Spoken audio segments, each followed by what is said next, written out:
G'day cobbers and welcome to the show. You've all heard the news by now. DC's Chief Creative Officer Geoff Johns has been put in charge of what is basically a new division to oversee all of the DC Entertainment-centred movies alongside the established Warner executive and Vice President Jon Berg. Well, what does this mean? Well, it means he'll be one or two people overseeing all of these movies in the future. It also means, clearly, that there's been some kind of fallout at the Warner Brothers offices following the, shall we say, lackluster critical reception of Batman vs Superman. It seems to me that it was a bad idea to just let one director determine the pace and tone for the upcoming movies, and now they're backtracking a little bit.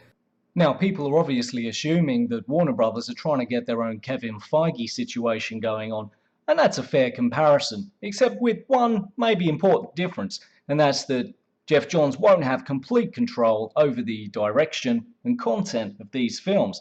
He's going to still be one of many voices, and some people are saying there are still, well, too many cooks.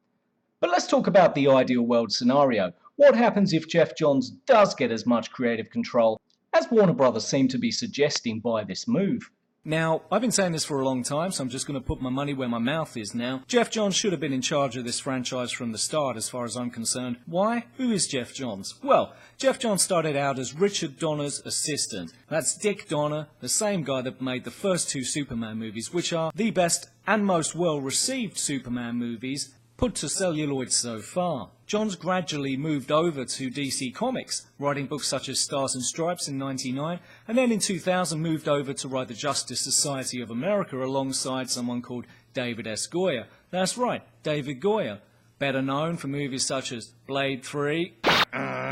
But it doesn't matter, because JSA was a damn good book, all the better for Johns joining it. He stayed on that book for a long time, quite a few years, but when he moved off from that book, he moved on to Green Lantern, and quite famously, he's the guy that brought the Silver Age Hal Jordan back into mainstream continuity. What can we expect out of Geoff Johns now that he's helping run the movie division of DC Comics? Johns is already familiar with the TV side of the DC universe, so it's only natural he should extend his reach into the cinematic universe. That's to say, he's a comics insider with an intimate knowledge of all of these books and all of these characters. What else might we expect from Johns? Well, having read the guy's work for the last 15 years, I can tell you he's definitely got a soft spot for the Silver Age. What's the Silver Age? It's basically when Julius Schwartz took over at DC Comics and revamped all of the characters, heralding in what we call the Silver Age of comics. This is when the Flash as we know him, Green Lantern Hal Jordan, and the yellow oval appeared around Batman's suit. Okay, so not all of it was great, but let's face it,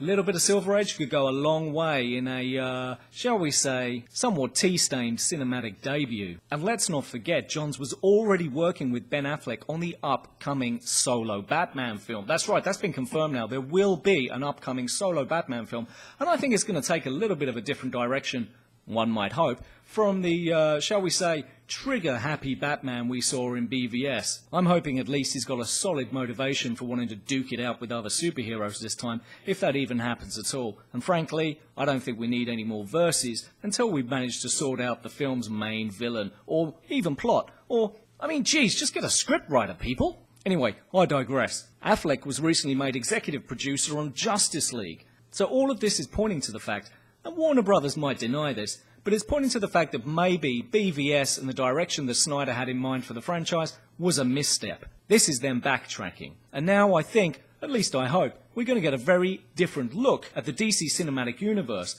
the real Silver Age flavour of the DC heroes. Last night in a press conference he used the word hope and optimism, I think voicing a concern that many DC Comics fans have had since the start of this thing, that basically the cinematic DC universe was just too much of a downer. More news and opinions as we see it, folks. Thank you for listening. I've been the Wolverine.